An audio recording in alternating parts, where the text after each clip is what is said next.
All right, guys, continuing on with our exploration of chemistry, let's talk some more about the old E1-SN1 reaction. Yay! Nothing like a good carbocation to start your day. As we saw before, this is the energy diagram of an E1 reaction. It does have an intermediate, goes through a carbocation.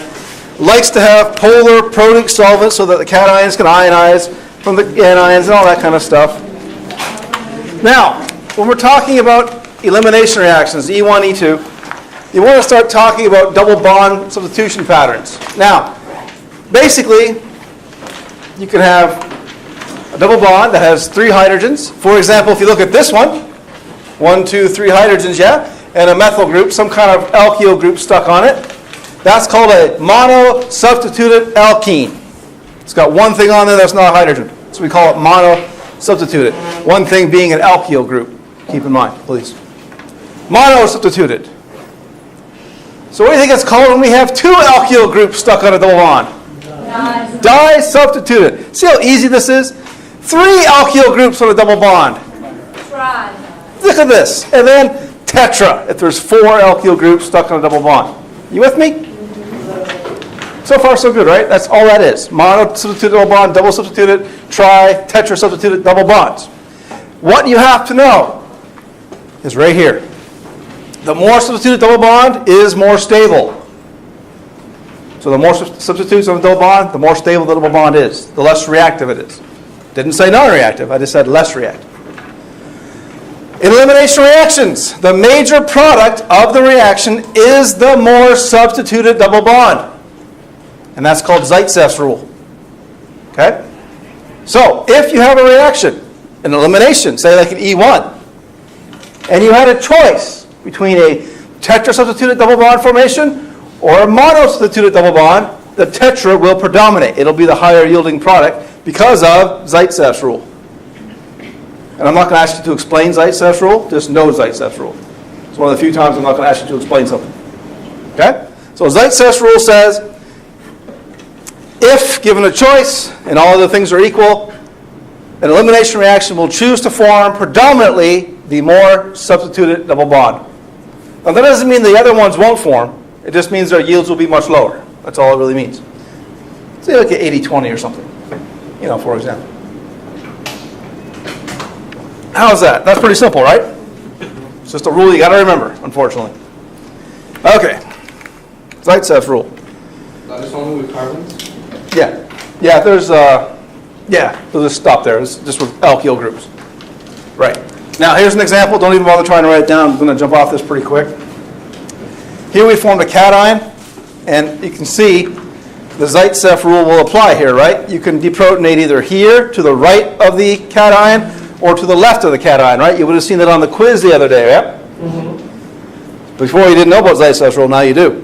This double bond will form predominantly. Why? Because it will give you a tri-substituted double bond. If you deprotonate with the green arrows, you will only get a di-substituted.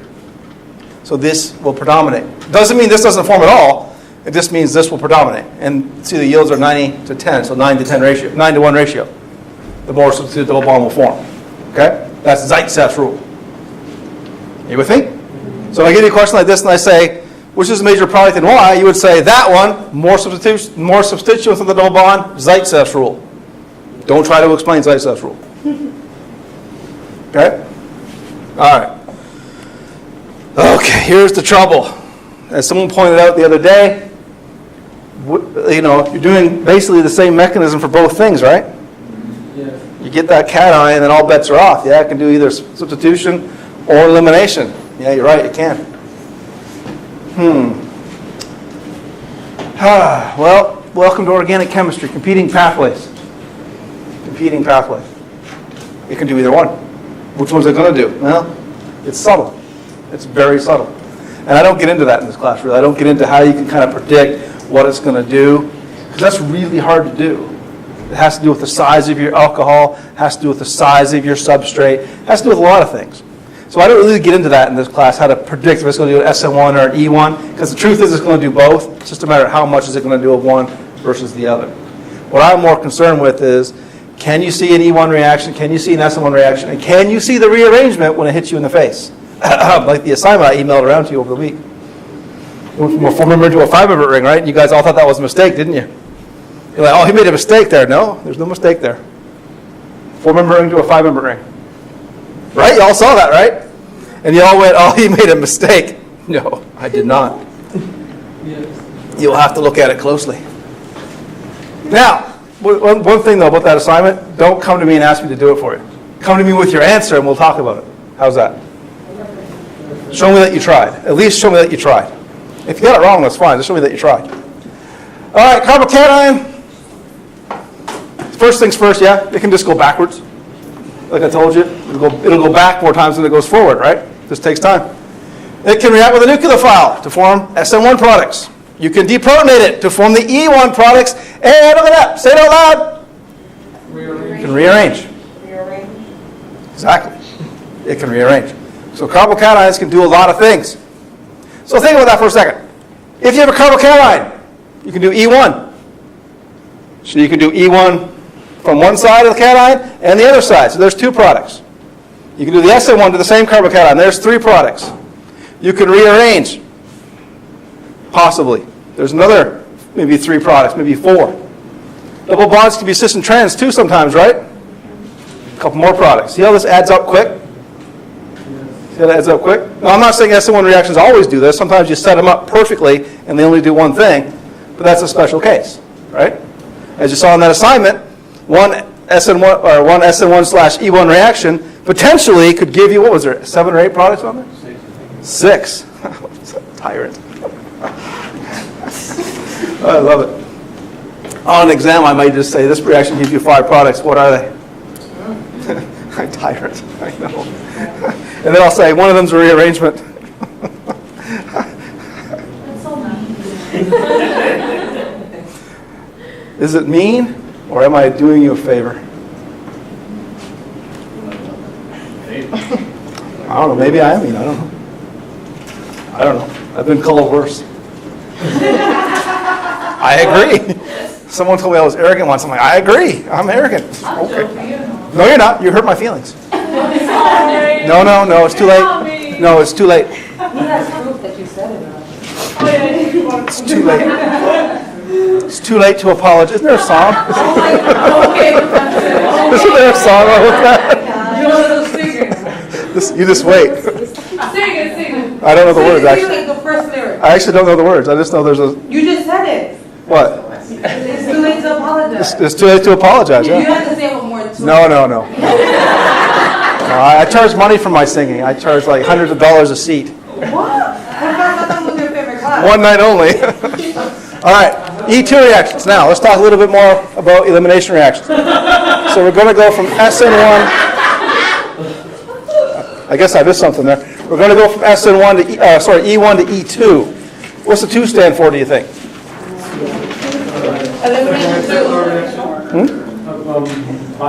Bimolecular, right? Just like SN2, right? Same thing, bimolecular. So what does that mean for the transition state? 2 things are meeting in the transition state. So it's going to have a very, I don't want to say similar mechanism, but it's similar to SN2 in that it's a one-step reaction. Concerted. It all happens at once. Okay? It all happens at once. Unlike the SN1 and the E1, where it's a stepwise process, carbocation formation, nucleophilic attack, or deprotonation, the E2 and SN2 is concerted, which means it all happens at once. All right? Are you with me? Now, the E2 is going to sort of kind of look like the SN1 and the E1. But there's going to be one huge difference. The E2 has a strong base.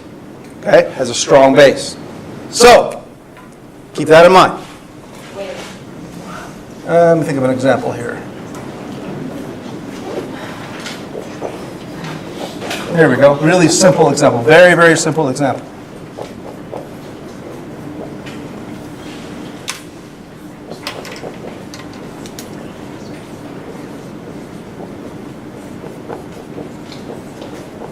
Okay, that is an E2 condition. That's a classic E2 condition. Now, I know you're looking at that. I hope that you're looking at that and saying, but wait a minute now, there's methanol here. That's a polar protic solvent, right? Yeah. So you guys are all thinking right now that's SN1E1, yeah, because it's polar product, right? Trouble is, I threw in that base in the top of the arrow, right? That anion. So this is also in the reaction. That is a base. That's a very strong base. Remember we talked about nucleophiles versus bases? They're essentially the same thing. It just depends on what they attack, right? Nucleophiles don't attack hydrogen, bases do. That's the difference, right? And we talked about how oxygen, O- is usually a base, typically. And if you forget that, OH- is probably the most common base you guys know, right? So CH3- is probably a base, right? Don't get confused. It can still be a nucleophile, but it's probably going to behave as a base. Now, the product of this reaction is this. You just get the double bond. It's an elimination reaction, so of course you get a double bond. Plus, and you're going to form NABR in this reaction. Okay? No problem, right? Now, what happens here, this is a strong base. CH3OH, sorry, O-, pardon me. Attacks the hydrogen, and the electrons cascade down like that. Where these electrons attack the proton is removed. These electrons in that bond cascade down here to form the pi bond between the two carbons. And when that pi bond forms, that bromine, by necessity, has to be removed. It's all one step. I know there's a lot of arrows there. You're not used to seeing that many arrows, but that's what happens. Okay? Protons removed, sigma bond, the electrons cascade to form a pi bond, and then they kick out the bromine. Okay? It's a few more arrows than you're used to seeing, but that's what it is. All at once.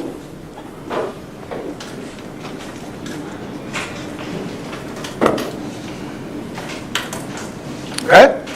Now, I like these reactions better than the E1 because, quite frankly, it's a simpler mechanism, right?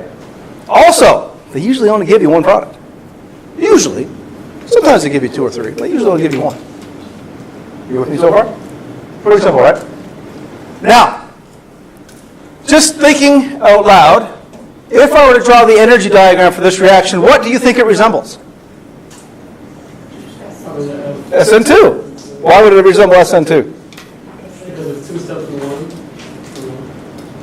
Okay. There's concerted. It's all happening at once, right? So both reactants come together in the rate limiting step, and it goes forward. So it's exactly the same idea as an SN2, where the reaction progress goes along the bottom. The energy is here, of course. It has only one pump. Because it's concerted, everything comes together. So if you will, put down your starting materials here.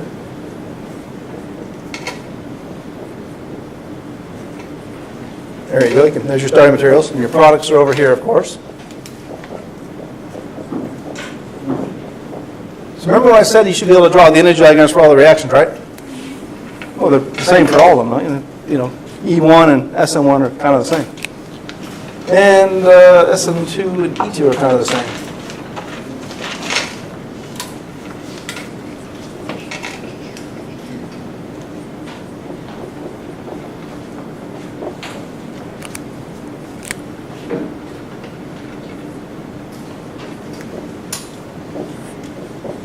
There you go. Oops, sorry. Sorry. Do we need to write the charges on the reactants or no? Depends what you're writing. Here I didn't because it's an ionic compound. Here I did because I didn't have the counter ion. So, yeah. Make sense? So I think you guys, at least I hope you guys are seeing that does look very much like the SN2 reaction. It's different. It's not the same for sure. But it's very much like it. Don't you agree? Excellent. That's not chromite one? There's three. What's the third one? The solvent, Oh, the solvent's not involved. The solvent's there to dissolve everything, but the only reactants that come together are the O negative, the CH3O-, and the alkyl halide. Those are your two.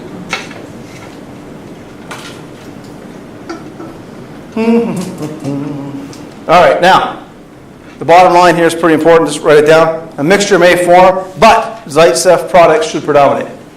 So you should get the most substituted double bond if there's a choice. Here there's no choice. You can only form one alkene. So so we didn't even bother with thinking about that. But if there's a choice, Zaitsev should predominate. Which part? Right down. Right there. Oh, sorry, bottom point. I was like, I was confused. I was singing a song in my head.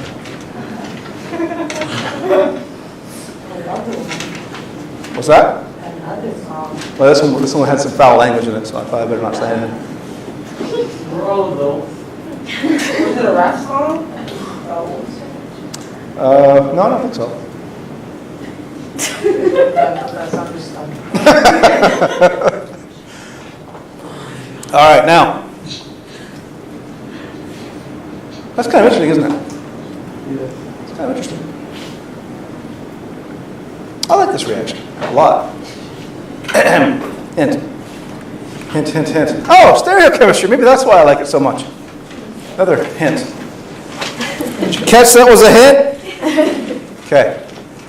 The alkyl halide and the proton being abstracted must be, everyone say it, anticoplanar to each other for the elimination to occur. So wait a minute now. If the halogen and the proton I want to abstract are not anticoplanar, this reaction doesn't work. Oh, that's kind of interesting. Okay? Keep that in mind, all right? Let's keep going. The orbitals of the hydrogen and the halide must be aligned so that they can begin to form the pi bond in the transition state. Oh, so the orbitals matter. Yeah, the orbitals matter, right? If those orbitals aren't lined up properly, you can't form a pi bond, right? So they have to line up. Coplanar and 180 degrees from each other. Have to. Kind of like how I drew it here, yeah? I drew this intentionally like that so you guys will write it down like that because that's the setup you have to have. See how these hydrogen and that bromine are 180 from each other? Yeah. And they're in the same plane, they're all on the board? That's anticoplanar.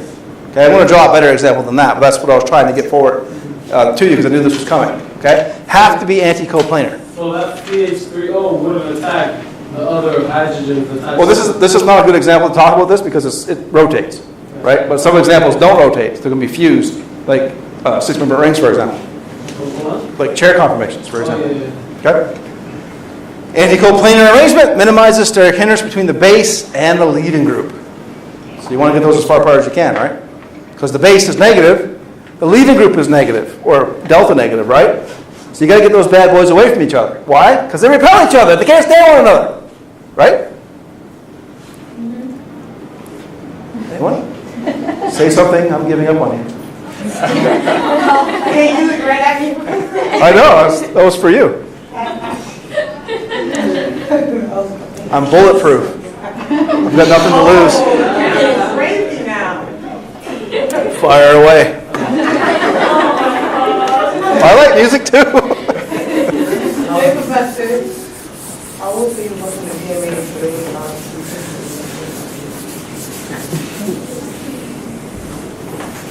All right. I love this stuff. This stuff is so much fun. Let's do an example. They moved away. Let me do an example. I want to do an example. Let's leave this slide for now. We'll come back to it. Let's do an example of that E2 thing. All right. Here we go. Let's do a simple example, then we'll do a harder example. Let's put a bromine here. Let's put a hydrogen here and a hydrogen there. And let's put a CH3 here and a CH3 there. Very simple example. It's meant to be simple. There we go. And I want to do an E2 elimination on that. So I'm going to just give it some kind of base. There we go. And CH3OH. So this is E2, classic E2 setup. Okay, it's classic conditions. An alcohol, and it's the alkoxide of the alcohol. Now, right now, the hydrogen that we are going to abstract, which is this one, everyone agree? It can't be these two, right? Because those are on the same carbon as the bromine. It has to be the one on an adjacent carbon, right? Now, these bad boys right now are in what conformation? What? Eclipse. Outstanding. Self high five. Didn't even need a Newman projection. Now, they have to be anti, right? So the Newman projection in your mind has to be anti. So, all we got to do is rotate it, don't we?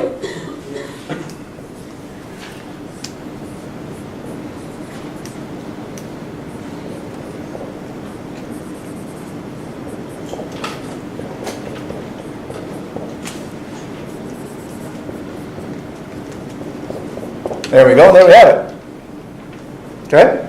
That's anticoplanar now. Whenever you see an E2 elimination, put it into the anticoplanar arrangement, even if you don't think you need to. Because there might be a real subtle thing you're looking for that you'll find when you put it into the E2, into the 180 anticoplanar arrangement. Okay? Just do it as a matter of principle if it's E2 reaction. If it's SN1 or E1, don't worry about it. So here we go, like that, and like that. No problem, right? That's a very simple example. I tried to give you a really simple one, okay?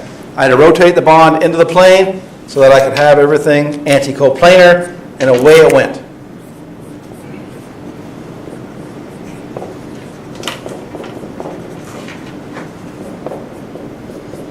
Very simple. Nothing hard there, right?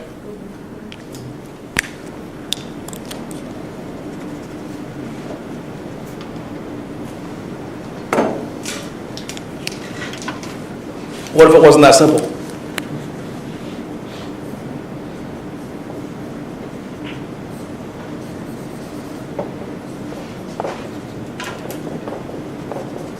Not H, how about ethyl?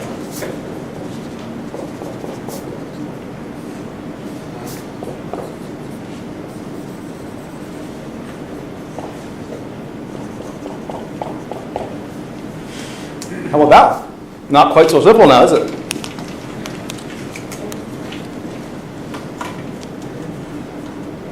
Question I have for you guys, this is kind of a hard question. We have an ethyl group and a methyl group here, yes? So we have potential now of two different products, don't we? Don't we? Don't worry about the methyl group. We're going to go for the Zaitsev product first, okay?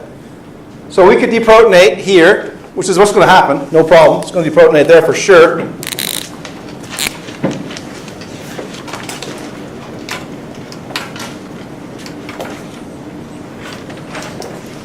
Right on? Everyone agree? Now the question is going to be, and the question I have, is in the product, there's potential for two different stereochemistry in the product.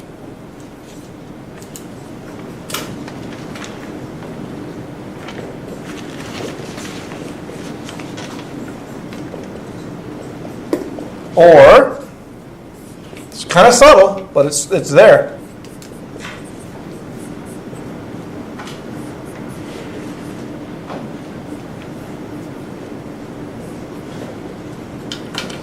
You can get the methyl group on the same side as the other methyl group, or the methyl group on the same side of the ethyl group. See the difference? Did everyone see it? Yeah. Here the methyl groups are on the same side of the double bond, right? Here this methyl is on the top, the other methyl is on the bottom. So they're different. These are diastereomers, aren't they? Everybody agree those are diastereomers? Yeah. So which one forms? Only one of them forms. The first one. Why the first one? Because it's more stable. Why would it be more stable? Because the methyl is the farthest away from the other. The ethyl is farthest away from the methyl on the other carbon. No, your answer is right, but for the wrong reason. More substitution. Nope, it's the same substitution. Substitution's the same. It's steric. Is it because it's steric? Nope. No, not significant. Not significant enough. In fact, I could make the other one if I wanted Which to. one forms again? The top The one. first one. The top one. No rotation? What about rotation? Look at the stereochemistry of the starting material. Are the methyl groups pointing in the same direction? They are, aren't they? Isn't there more steric strain in that confirmation on the first one? Yep, there probably is, yeah. Stage 2 and stage 3. You mean for the starting material? Yeah. There probably is, but the fact that in order for this reaction to go, the hydrogen and the bromine have to be anticoplanar. So the other things will jam themselves in wherever they have to go in order for this reaction to take place. Now, if you're asking me if I took the other enantiomer of this and did the reaction, would it go faster? Probably. Probably go faster. But they both still would work. So we have to get that anticoplanar confirmation. Everyone agrees with that, right? In order for this reaction to work, you must be anticoplanar, which is what we have on the board right there, right? And that confirmation, anticoplanar, are the methyl groups on the same side. Are they both coming towards you? Everybody agree? For which one? For the The product? starting material. Yeah. Both methods are coming towards you. Yeah, they're both coming towards you, right? Yeah. So they're on the same side. Yeah. So in the top product, are they on the same side? The top product, Yeah.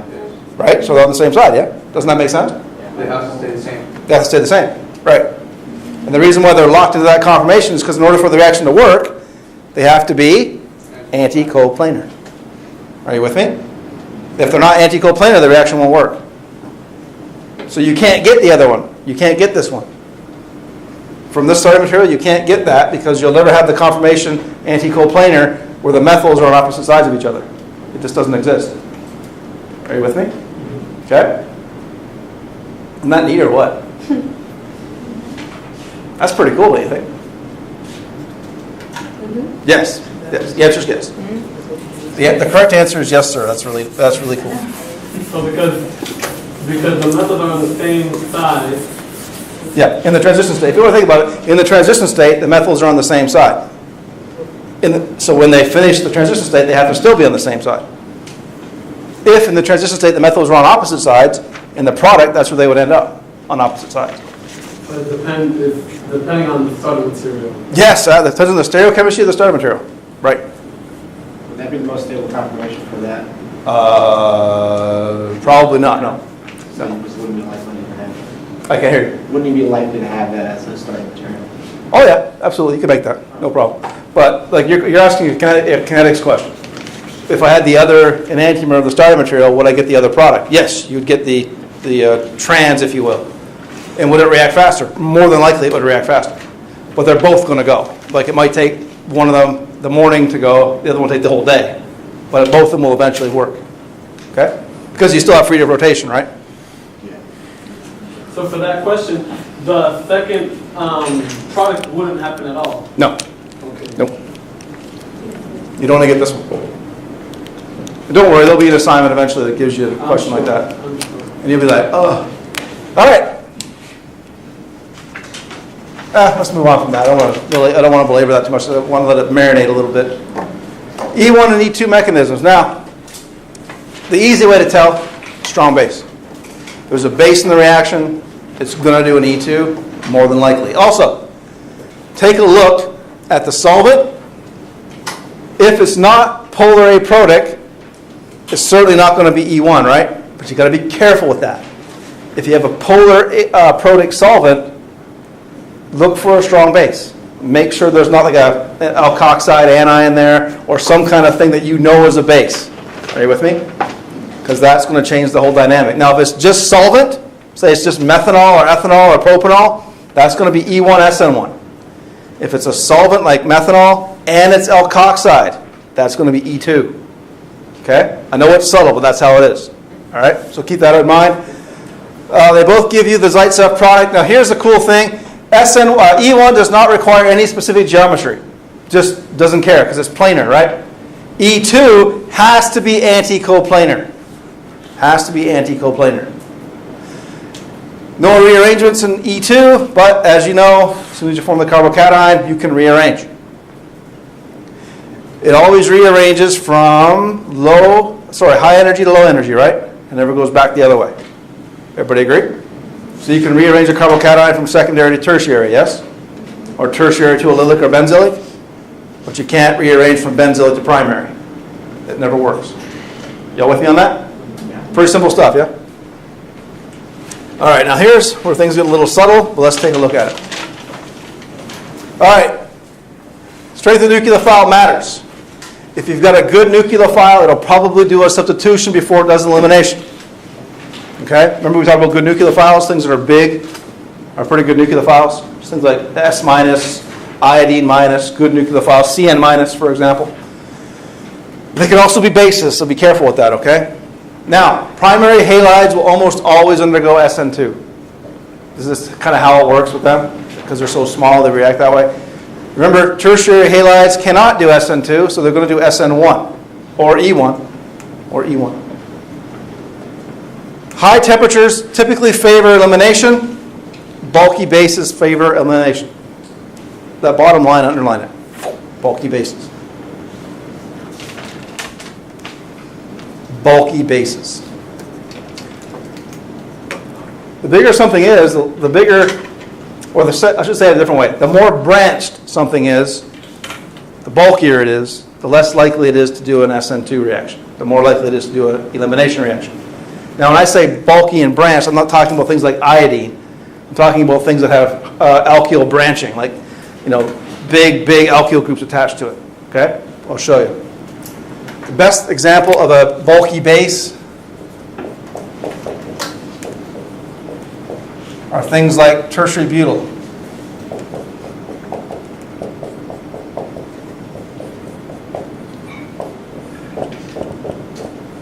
That is a big, bulky base. What do I mean by bulk? Look at all this stuff out here. Remember we talked about how T-butyl groups don't want to be axial in a 6-member ring because they're so big? Remember how big and gangly that group is in the model? Well, it's that big and gangly on here too. It's huge. So what it does is it actually starts to impede the ability of this oxygen to get anywhere. Now imagine, because we know we live in Florida, we have orange trees here, yeah? Imagine you go to an orange grove and you pay the orange grove guy money to go pick oranges, right? Don't steal people's oranges. And seriously, right? Because they don't like that. How do I know? Sorry. I buy my oranges the same as you do at the store. I know, right? It's just easier. They put them in bags and everything. It's great. Anyway, so you go to a tree, yeah? And if you ever seen an orange tree, the oranges grow all through the tree. They grow on the inside and the outside, right? And the ones on the outside are real easy to get. So imagine those are the hydrogens, right? They're real easy to get to because they're right on the outside of the tree, right? Imagine now you had to get to the oranges on the inside of the tree. So they're surrounded by branching, right? By tree branches. They're surrounded by them. So you have to kind of get your arm in there, right? Now, if your arm's not long enough or you've got a lot of bulkiness on your arm can't get in there. It gets held back, right? Are you with me? So your chances of hitting the oranges on the inside of the tree are severely diminished. Well, the first thing that has to happen in any chemical reaction is collision, right? If you physically can't collide with the electrophilic carbon, you physically can't react. Make sense? So you're going to react with things on the outside, right? Because they're there, you can hit them. Does that make sense? Take a little kid to an orchard, he picks the apples on the outside because he can get to them. He can't get to the ones on the inside unless he climbs up there. What? Climb up. Climb up the tree, yeah. Never mind. No. In the model. Well, I was talking about a tree, but okay. But to do an illumination, doesn't it have to collide anyway? Yeah, but the hydrogen's on the outside. So think about any molecule that you've ever seen, right? The hydrogens are all on the outside surrounding the carbons, right? So if you're going to collide with the hydrogens because they're just easier to get to. The carbons are on the inside of all that. You have to kind of get to them. Remember we did that little demonstration up here where I had to push J, I think it's Jessica, right? In the back, and the more people I put behind her, the harder it was to hit her in the back, right? Well, that's the same thing. So if imagine we had a small nucleophile. Imagine like Ian here is a carbon, and I want to hit him, right? But I'm huge, so I'm like humongous, like a great big nucleophile. As soon as I get close to Ian, like there's like carbons out here that block me, and I just can't get to him. Or if I can get to him, it's at the wrong angle. Okay? So it's no good to get him at the wrong angle. I'm just going to hit him and bounce off, right?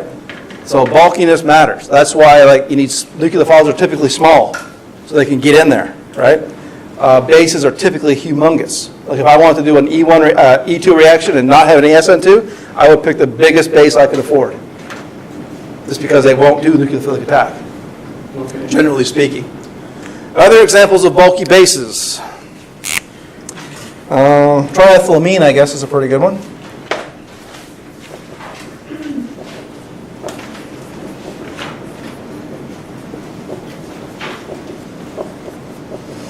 That's a pretty good one. There are other ones. I think this is a pretty good one. Triisopropylamine. There you go. Lots of bulkiness going around the nitrogen. A lot of these bases are nitrogen-centered. That's because they're usually easy to purify and pretty easy to use. And they work pretty well, too. So those are some examples of some big, bulky bases that will tend to react E2 style before they'll react SN2 style. All right. You guys can do that problem all day long. That's easy. Right? Want to write it down, do it later? It's easy. Should be 1, 2, 3 products. Should be able to do 3 products, 2 elimination and 1 substitution.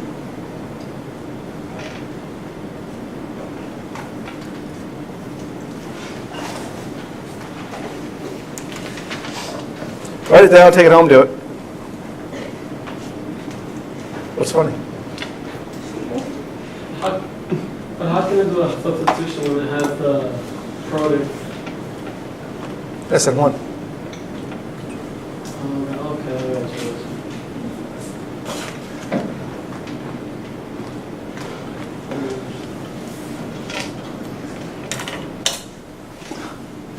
This is what you call the quintessential example of an SN1 E1 reaction.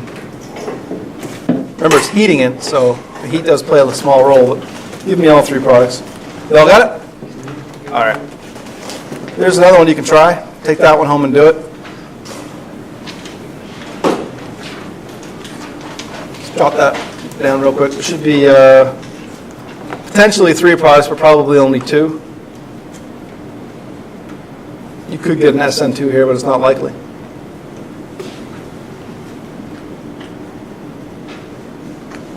See that strong base on top of the arrow? Sodium methoxide.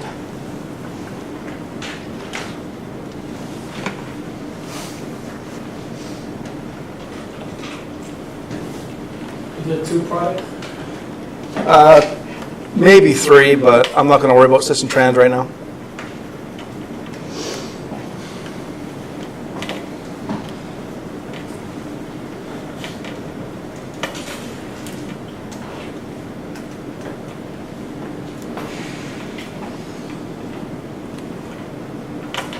Everybody got it? Excellent. All right, that's the end of that chapter. Whew. Chapter 7, right behind it though. Chapter 7, structure and synthesis of alkenes. Basically, it's a continuation of chapter 6.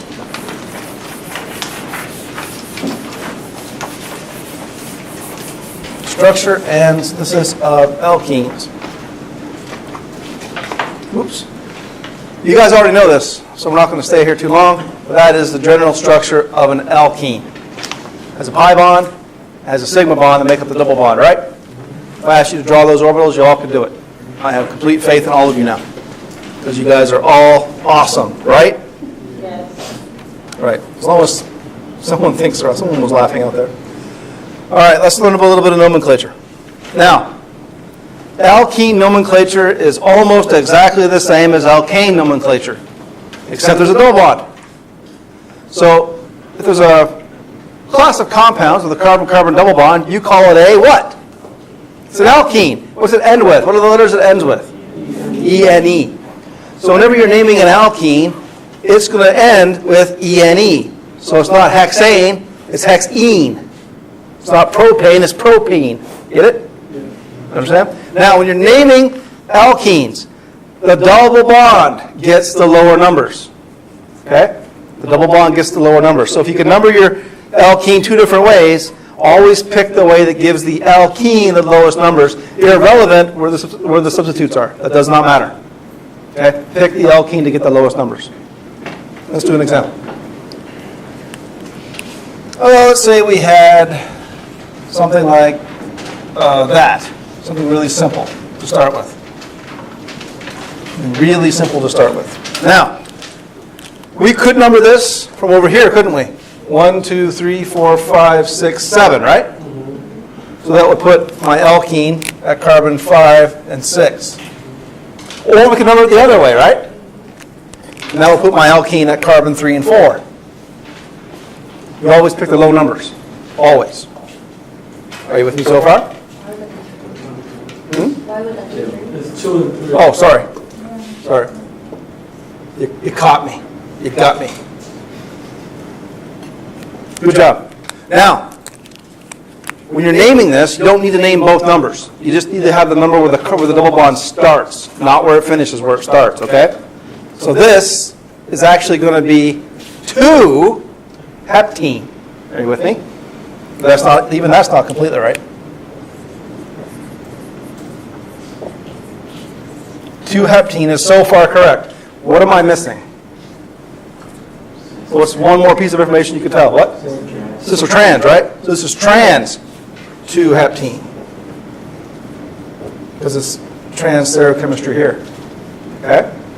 Now that's the old school way to do it, which is still acceptable. There's a new way to do it. Trans hep, oops, you're going to love this, 2-ene. That's also acceptable. Trans-hep 2-ene. That sounds like Tatooine. For you Star Wars fans out there. We can do the trans 2-heptene here. I usually do. I prefer the top one myself, but some people like the bottom one.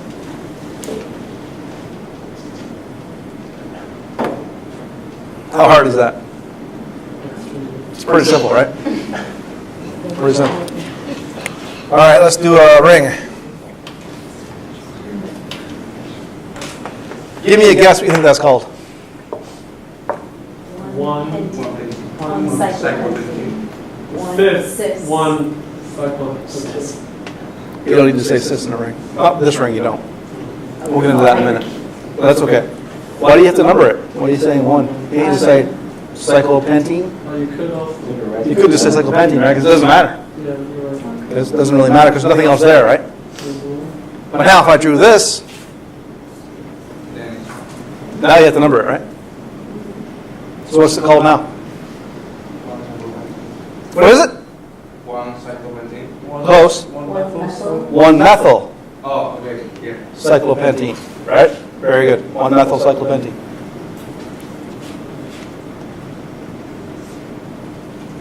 So, question, do you put the number, you said 1-methyl cyclopentene. So do you identify the number of the methyl, Yep. but you don't identify the number of the double bond? The double bond's always on the lowest number. So if the methyl's on 1, the double bond starts at 1 as well. It's implied. It's implied, yeah. But here it's not. 5-methyl.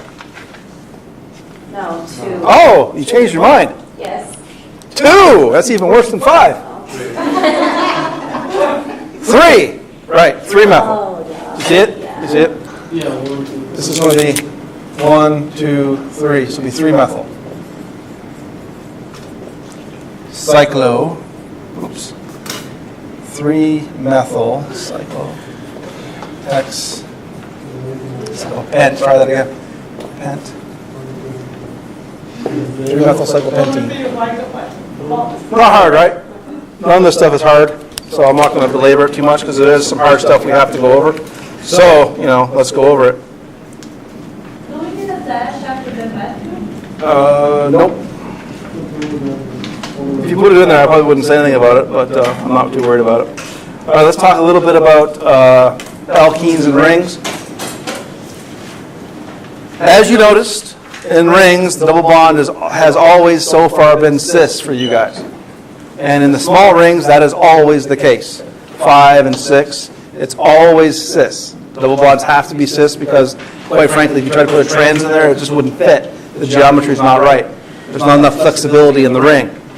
Once you get to the 7s, things start to get a little better, but at the 8 and the 9s is where you can really start to see cis and trans diastereomers in the rings. Okay? Generally speaking, it's 8 where you start to see it.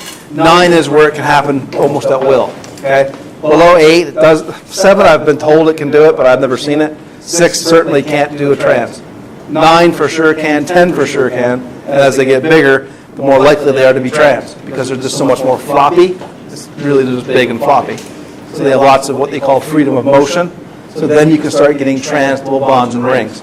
But for the most part, the small rings that we're going to work with, 5 and 6, lesser extent 7, they're always going to be cis.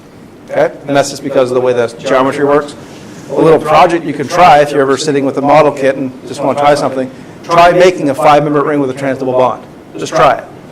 And you'll see that it's just not possible. Try making a 6 with a double bond, trans. You'll also see it's not possible. The geometry just doesn't work. But after you get to the bigger ones, it starts to allow cis and trans stereoisomers. Not so bad, right? It's just something you have to know. It's not a big deal. This is a big deal, though. E and Z nomenclature.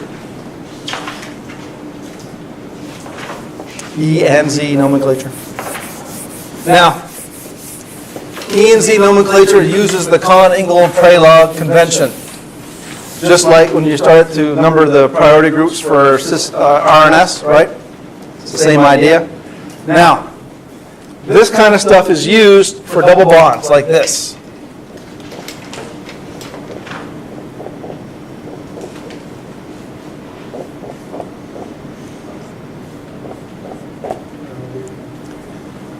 So now, so far when we looked at double bonds, we've said cis or trans, right? Yes. And I said cis is when both hydrogens were on the same side of the double bond, trans is when both were on opposite sides, right? And geminals when they're on opposite carbons, and bisphenol's when they're on the same carbon, all that. Remember all that? Okay. But here, you can't say cis or trans. Because if you say cis, well, what's cis to what? If it's trans, who's trans to who? You can't use that anymore because it's ambiguous. It's not. It's ambiguous. That's the word. It's ambiguous. We don't know who's if you say cis, I'll be like, well, the hydrogen's cis to the bromine? That doesn't make sense, does it? So we have to have another way to do it, right? And the other way is called E and Z. Z is for Zeus Amen. E is for whatever that is, Gegen, right? Now, they're German words. Someone once told me what they mean, but I've long since forgotten. But I do know one thing. I used to watch a TV show called Hogan's Heroes back in the day. And there was a character called Colonel Klink. And he would say stuff like, I don't know what he would say. He'd say a lot of really crazy stuff in a really, really strong, like, faux German accent. It was really kind of funny. Anyway, so I say, well, Z means on the same side. Right? So Z means two priority groups are on the same side. And E means they're not. That's how I remember it. I learned that when I was 19. I haven't forgotten it. I'm an old man now. I know, thank you. Thank you very much. That's what you're supposed to say when I say that. That's like well played.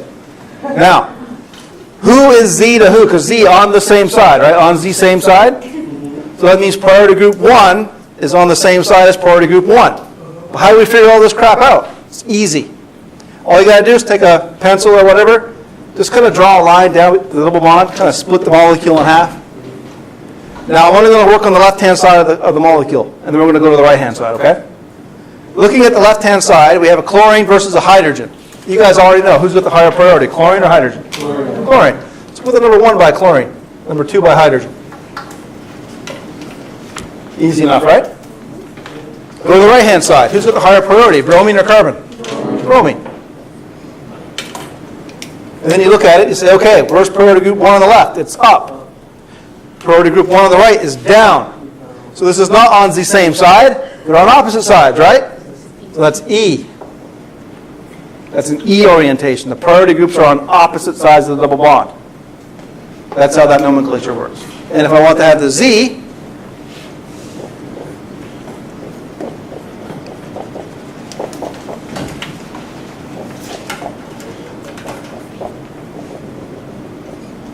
that's a Z. There's 1 and 2, and there's 1 and there's 2. That's the Z orientation. How are these two molecules related? Are they enantiomers? Are they diastereomers? Are they meso? They're diastereomers. Very good. Does that come into play with an actual naming, or do you just label E and Z? Yeah, instead of saying cis or trans, you put the E or Z in the front. But if you can use cis and trans, I encourage you to. Like if there's hydrogens on the 2 carbons, you can use cis and trans. If not, you got to use E and Z. Now you can use E and Z even if you could use cis and trans. It's not improper. It's just people usually use cis and trans if they can, for whatever reason. Okay? Backwards? Is that? When, no, never mind. Okay. So that's that convention. Pretty simple, right? I mean, especially assigning RNS is much harder than this, right? Yeah. Oh, yes. This is kind of easy, kind of fun. Fun, yes. Notice how we're laughing. It's the nerve. All right. All right. I got through all that preamble so I can get back to synthesis. This is where stuff is fun, I think. All right. This is a quick overview of some of the things you already learned and some things you're going to learn. Okay? E2 and E1 dehydrohalogenation. Basically, you lose H and a leaving group, right? Elimination, you eliminate hydrogen or a proton and the leaving group. That's your elimination. These two things here you haven't seen yet. Dehalogenation of a vicinal bromide. We're not going to see much of that. We're going to look at it a little bit, but not very much. And then dehydrations of alcohol. Circle that, put a big underline around it. Stars beside it. Oh, which one? The bottom one. Okay. Dehydrating alcohols. That's a bigger deal. That's a bigger deal. It's a fun deal, but it's a bigger deal. Now, I want you to remember what I told you about Chapter 6. Most mechanisms follow those patterns. And the dehydration of alcohols is no exception. It actually follows along with E1. But you have to believe me. All right, let's do a quick look. You guys already know this one, right? We're not going to stay here very long. There's your E2 mechanism. It's going to be anticoplanar. Hydrogen being taken off, the halogen that's leaving, or the leaving group that's leaving, anticoplanar has to be. Okay? That's important. That's only for E2. All right. Bulky bases, they're back again. Here's some more bulky bases. These things are the bulky bases. And they tend to do eliminations. And here's, if you want to write that down at the bottom, that's why. Just remember, they're so big, they can't get to the electrophilic site. They can only get to the protons. Okay? Now, when I say that, please be careful with that. It doesn't mean that let's say enum again is my electrophile. It doesn't mean I couldn't eventually, with it given enough time, they say 4 or 5 days, I couldn't react with enum, right? But in those 4 or 5 days, I'm colliding with all the hydrogens around them, right? So more than likely, I'm going to react with those hydrogens first, right? Remember, I'm not thinking about what I'm reacting with. I'm just slamming into things, right? So given enough time, maybe Ian and I could finally, but probably not, because it's just going to be hydrogens are just there, you know. When you're hungry, you just have to have an orange, you know. Right? Exactly. Bulky. Now, what's that rule I told you about the most substituted double bond? Was it the Z or Z? Zaitsev rule? Try it again. Zaitsev rule? Zaitsev rule states that. This is where you fill the blank in. Zaitsev rule states that. What? Stays in the same side? I can't hear you, I'm sorry. Stays in the same side? No, that's the anticoplanar rule. Yeah. The alkene with the more substituents predominates over the one with the least, right? In elimination reactions, right? Very good. Now, let's say we do a reaction. And I don't really have time for that. Let's say we do a reaction, say this one.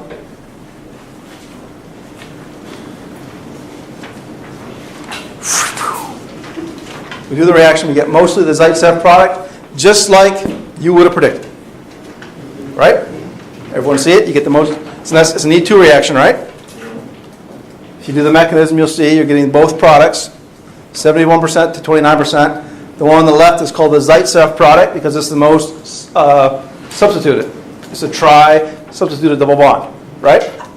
Now, you did get a little bit of this, the least substituted double bond. This is only di-substituted, right? Yeah. And these are called Hoffman products. Okay, Hoffman products are the least substituted. Zaitsevs are the most substituted. Okay, let's say you did this reaction and you isolated this compound from that compound because they're different compounds, right? They're constitutional isomers. You sent them both down for biological testing. This one kills everything it touches. This one cures male pattern baldness. You're rich. If you could get that, you are the wealthiest human being in the world. Because men are the most vain people I know. I just shave it off. I gave up. Now, if you could cure male pattern baldness, you would make $1 billion overnight. You just would, right? So wouldn't it be nice if we could make this cheap? Because the cheaper we can make it, the more money we're going to make, yeah? That's how we have to think in a pharmaceutical company. The more money we make, the better. So if we can make this cheap, 30% yield from that is nothing. We can't do this. It's not profitable. Men won't pay that much. right? So how are we going to make that? How are we going to get this bad boy to predominate over that one? What kind of carbon is that? Primary, secondary, tertiary, quaternary? Primary. Primary. What kind is that? Secondary. Do you think the hydrogens in here are more or less hindered than the ones out here? Hindered. The ones in here are more hindered, right? So these ones are less hindered.